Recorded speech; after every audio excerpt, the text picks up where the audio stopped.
ഇന്ന് നമ്മൾ പഠിക്കാൻ പോകുന്നത് principle of method of mixers ആണ്. മിശ്രണ തത്വം എന്നാണിത്. എന്താണ് മിശ്രണ തത്വം? വ്യത്യസ്ത താപനിലയിലുള്ള രണ്ട് വസ്തുക്കൾ. ഇപ്പോൾ ഒരു വസ്തു ഇങ്ങനെ, അത് നല്ല താപമാണ്, ഒരു വസ്തു തണുത്താണ്. അപ്പോൾ ഒരു തണുത്ത വസ്തുവും ചൂടുള്ള വസ്തുവും തമ്മിൽ കോണ്ടാക്ട് ചെയ്യിപ്പിക്കുക, മുട്ടിക്കുക. അപ്പോ ചൂടുള്ള വസ്തുവിൽ നിന്ന് തണുത്ത വസ്തുവിലേക്ക് താപം ഒഴുകുന്നു. എപ്പോൾ വരെ ഒഴുകുന്നു? രണ്ടിന്റെയും താപം ഈക്വൽ ആകുന്നവരെ ഒഴുകുന്നു. ഇതാണ് മിശ്രണ തത്വം. വ്യത്യസ്ത താപനിലയിലുള്ള രണ്ട് വസ്തുക്കൾ സമ്പർക്കത്തിൽ വച്ചിരുന്നാൽ താപനില കൂടിയതിൽ നിന്ന് താപനില കുറഞ്ഞതിലേക്ക് രണ്ടിന്റെയും താപനില തുല്യമാകുന്നത് വരെ താപം പ്രവഹിക്കുന്നു. ചൂടുള്ള വസ്തുവിന് നഷ്ടപ്പെട്ട താപവും തണുത്ത വസ്തുവിന് ലഭിച്ച താപവും ഒന്ന് തന്നെയായിരിക്കും. ഇതാണ് മിശ്രണ തത്വം. ഇത് ഇംഗ്ലീഷിൽ പറഞ്ഞാൽ നമുക്ക് എങ്ങനെ പറയാം? When A hot body is in contact with a cold body, heat flows from the hot body to the cold body till both the bodies attain the same temperature. രണ്ടും സെയിം ടെമ്പറേച്ചർ ആകുന്നവരെ അങ്ങനെ flow ചെയ്യും heat. The heat lost by the hot body equals heat gained by the cold body. ഇതാണ് മിശ്രണ തത്വം എന്ന് പറയുന്നത്. അപ്പൊ മിശ്രണ തത്വം ഉപയോഗിച്ച് നമുക്കൊരു പ്രോബ്ലം ചെയ്ത് നോക്കാം. എങ്ങനെയാണ് ആ പ്രോബ്ലം? 293 കെൽവിനിലുള്ള 6 കിലോഗ്രാം ജലം. അപ്പൊ 6 കിലോഗ്രാം ജലം 293 കെൽവിനിലിരിക്കുന്നു. അപ്പുറേ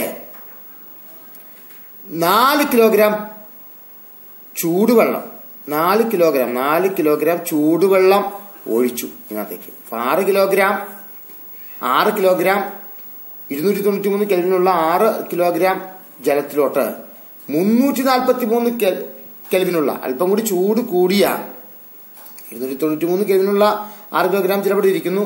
അതിനകത്തേക്ക് അല്പം കൂടി ചൂട് കൂടിയ വെള്ളം, ചൂടുവെള്ളം 353 കെൽവിനുള്ള ചൂടുവെള്ളം 4 കിലോഗ്രാമേ ഒഴിച്ചിട്ടുള്ളൂ.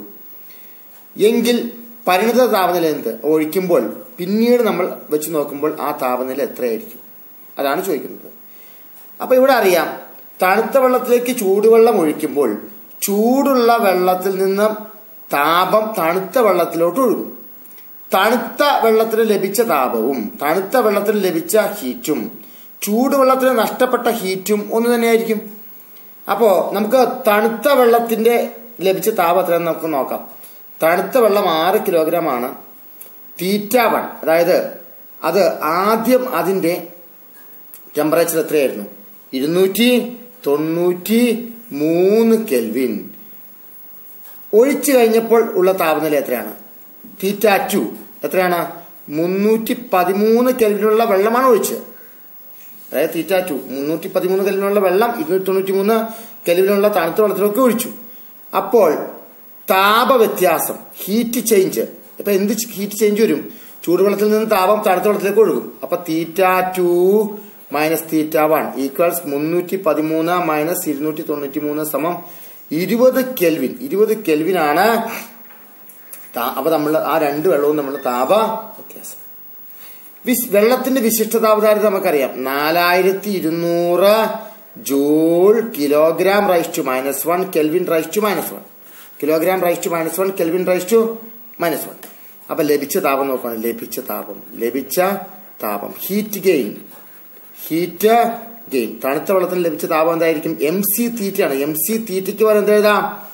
θ2 മൈനസ് θ1, അതായത് M എന്താണ്? 6, C എന്താണ്? 4200 ഇൻറ്റു θ1 ടു θ2. ഈ താപനിലയിലെ വ്യത്യാസം കണ്ടുപിടിച്ചായിരുന്നല്ലോ നമ്മൾ. എത്രയാണ്? 20.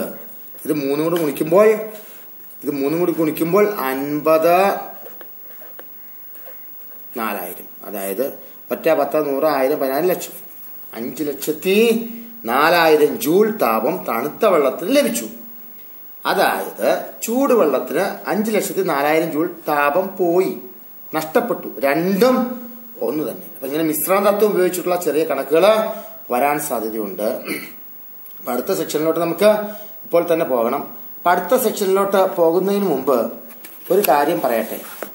ഈ പ്രോബ്ലംസ് വീട്ടിൽ പോയിട്ട് ഇതുപോലെ ചെയ്തു നോക്കണം. വേറെ 2 കണക്കൊക്കെ ഇട്ട് ചെയ്തു നോക്കണം.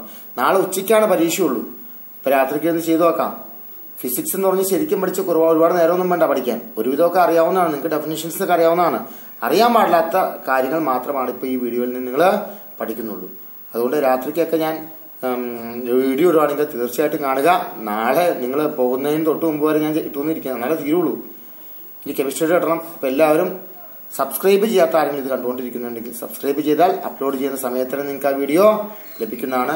മാത്രമല്ല പഠനത്തിൽ പുറകോട്ടുള്ള കൂട്ടുകാർക്കൊക്കെ ഈ വീഡിയോസ് നിങ്ങൾ ഷെയർ ചെയ്ത് കൊടുത്താൽ അവർക്കൊരു ഉപകാരം ആകുന്നു. ശരി.